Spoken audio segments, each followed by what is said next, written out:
Hey guys, welcome to my YouTube channel. My name is Ifeoluwa, and in today's video I'll be showing you guys how to cut and sew this 3-part corset top with Queen Anne's neckline. So if you are seeing this video, please do not forget to subscribe to my channel, give this video a thumbs up, and also leave a comment. Feel free to leave your comments. So these are my measurements. I have my under bust, the bust measurements, the waist measurements, my armhole, the across back, which is the shoulder to shoulder measurement, the bust point, the front waistline, and the back waistline measurements. The first thing I'll be doing is to measure out my chest line measurements, which is my armhole divided by 2. So I have my armhole as 14, then I'm going to divide it by 2, which is 7 inches. I'm going to mark it. Then I have my bust point, my under bust, and then my waistline measurements. That's the front waistline measurements. So I'm just going to point out the same thing at that side, and I'm going to join them together. Next, I'll create my armhole. So my armhole divided by 2, the armhole circumference divided by 2 is 7. I'm going to mark that there and also mark this on the chest line. Then I'm going to join those lines together. That is my shoulder line.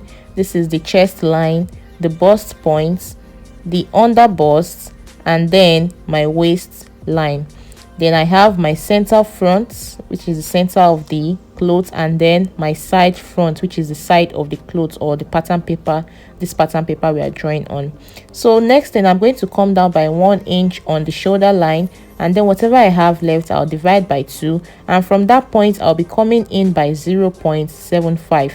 Now on the chest line, I'm going to mark out my bust measurement, which is the bust divided by 4. I'll mark that, and then I'm going to join those points together with my French curve. So there we have our armhole. So I'll measure out my neckline. My neckline, I'm using 2.5 inches for the neckline. Now for the shoulder slant, I'm just going to connect from the armhole point to the neckline like that. Now I'm going to measure out my nipple to nipple measurements on the chest line down to the waistline. So my nipple to nipple is 3.5. that is 7 inches divided by 2, which is 3.5. so I'm going to measure that and join together. Now towards the center front on the waistline, I'll be coming in by 0.5 inches, and towards the side front I'll be coming out by 1.5. so I'm doing the same thing on the under bust, and then I'm going to join the lines together. After joining that, I'm going to use my French curve to connect from the under bust to the bust point.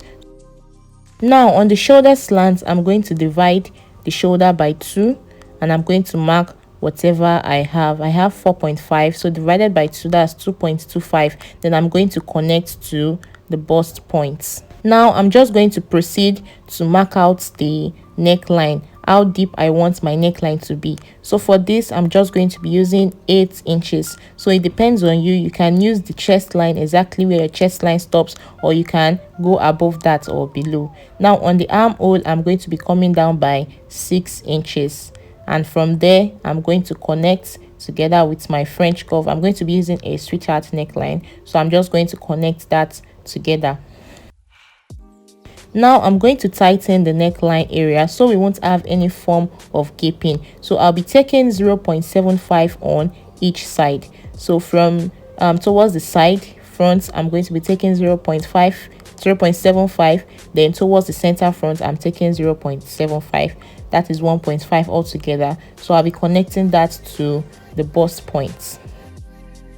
So after doing that, you can just draw a line from the neckline to meet one of the dart leg. So it depends on how wide you want that yoke to be. You can take it a little bit further to that side like that, or you can just leave it at this point. So I'm just going to leave mine at this point, and then it is going to be the yoke. So I'll be cutting that out. What I'll be doing next is to take the bust and the waist measurements on the pattern paper. So I'm going to replace whatever I have there. I'm going to replace it on the bust. So I have my bust as 8.5, and then I have about 1.125 here. So I'm just going to replace that 1.125 around the bust measurement. Now on the waistline, my waist divided by 4, which is 6.25, I'm going to add whatever I have there. Also, I have about 2 inches. I'm going to just replace that there. Now connect the points together. So what I want to do here is to just blend this in to the curve, so you don't want to have any sharp edges at the cups area. So I'm just going to blend that in. Now we know that the front is 17 inches, the front waistline is 17, while the back waistline is 14. So the difference between that is 3 inches. So I'm just going to mark that there and then connect to the bust point. So that way, by the time you are joining the front and the back sides, they will be equal. So those are the parts I don't need anymore.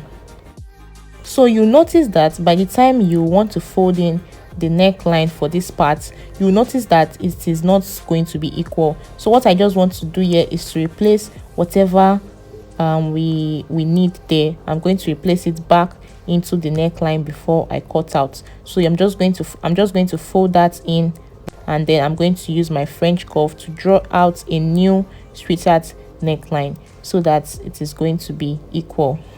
So by the time you want to cut it, this new line is what you're going to include in the cutting, and then you don't need that one anymore. Now I'm going to cut out this part because I want to be able to cover up the excess that we have there. So I'm just going to cut it a little bit before the bust point, and then I'm also going to cut this area and stop a little bit before the bust point, and then I'm going to use my masking tape to just cover that up. And then since we don't have equal lines anymore, I'm just going to draw out a new line. So this is what we have after everything. Now I'm going to proceed to cut out the cups for the corset. So I'm coming in by ½ inch here, and I'm also coming in by ½ inch on the under bust, and I'm going to join that together. So I'll be using my French curve to connect a curve from the under bust to that ½ inch that we came in by. So it depends, you can use ½ inch, you can use 0.75. It depends on how wide you want the center front to be. So I'm just going to use my curve to connect like that, and then on the side I'm also going to use my curve to connect from the under bust to the armhole. Now since we are working with a 3-part corset cup, I'm going to cover up that part. I'm going to cover up the middle point like that, and then I'm going to measure out about 2 inches or 1.5 inches, but I'll be using 2 inches for this tutorial. So I'm going to measure out 2 inches round like that, and then I'll connect together and cut it out. Moving on to the back pattern, I'm going to take out 1 inch for the zip allowance. Now I'm going to take my chest line measurement, so I'm also using the same thing, which is 7 inches, and then I'm taking my back waistline measurement, which is 14 inches. Now I'm going to create my armhole. So my armhole, which is 7 inches, I'm marking it there and also marking it on the chest line. So I'm going to connect together. From the shoulder line, I'll come down by 1 inch, and whatever I have left I'll divide by 2, and then I'll mark it, and then I'm coming in by 0.5 inch from that point. And on the chest line, I'm going to take my bust measurement, which is bust divided by 4, and then I'm going to connect those points together. Now for the neckline, I'm going to be taking the same 2.5 inches I took at the front, and then I'm going to connect the shoulder slant. For the neck depth, I'll be using 1 inch, and I'm also going to connect that together. Now I'll be coming in by 1 inch from that point. I'm taking 1 inch in, and then I'm going to connect it to the chest line.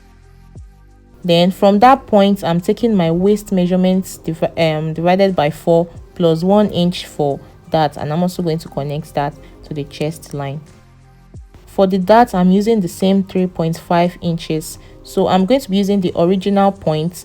I'll take the dart, and then I'll take in 0.5 inch at both sides. On the chest line, I'm also going to take the same 3.5, and then I'm going to connect together.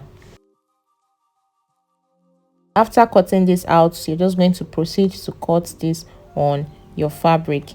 So I already have it cut out on my fabric here. I added all the necessary allowances. So I added 1/2 inch round for this one, and then for the cups I added 1/2 inch round also. Then I cut out my lining, and I cut out a wording for the cups, all of them. I cut out wording for all of them. Now for this one I added 1 inch for the side seam allowance. So this is the yoke. I also added 1/2 inch round it, so I didn't cut any lining or anything for that. So we'll be using the bias tape to turn over this side. So for this, my back, I added 1/2 inch and then 1 inch for side seam. Then I'm going to just notch out these parts for the darts where I'll be taking in the darts. Then I'm going to use a needle and thread just to demarcate the point at which I'll be stopping wherever I'm taking the darts.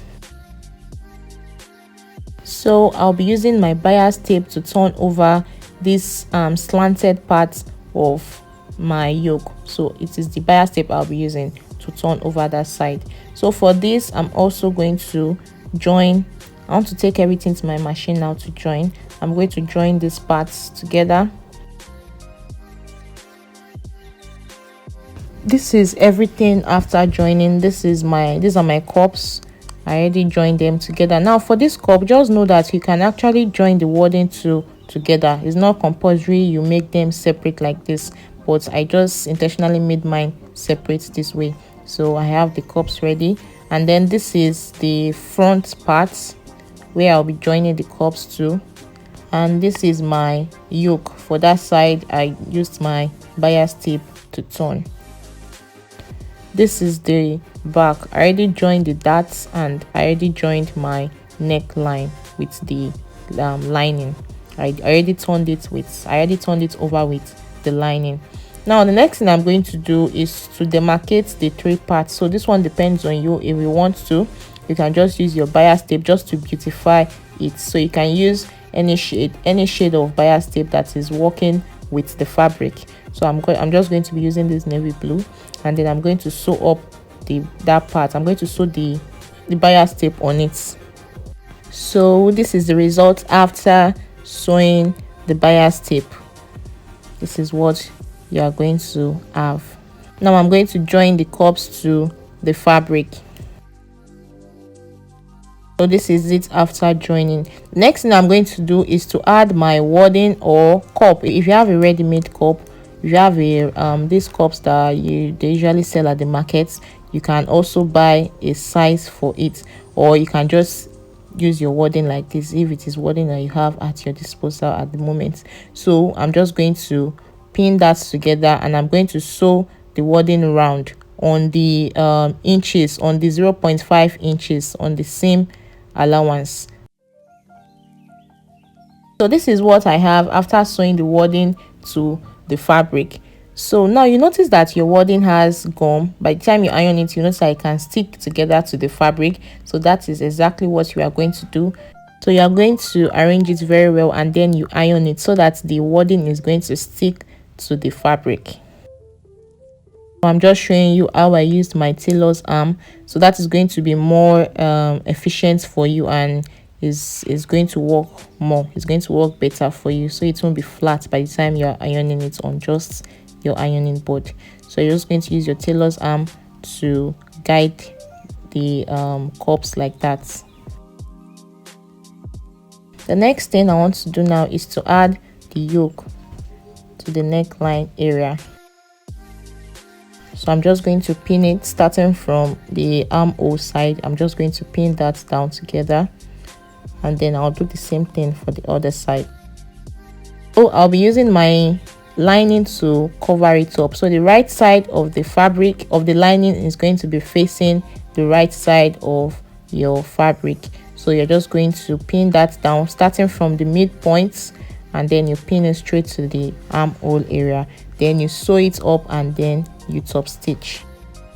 This is what I have after sewing the yoke. So it is looking neat at the neckline area, and then the same thing goes for the back.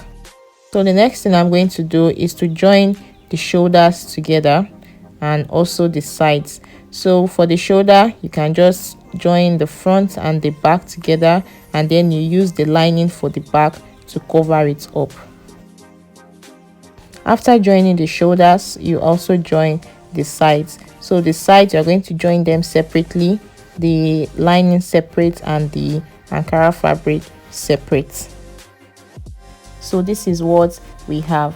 You can leave this as a top, or you can proceed to add your skirt to it. So this is the end of this video. Do not forget to subscribe before you leave, and also give this video a thumbs up if you liked it, and leave your comments. Feel free to ask questions in the comment section. Thank you very much for watching. Bye.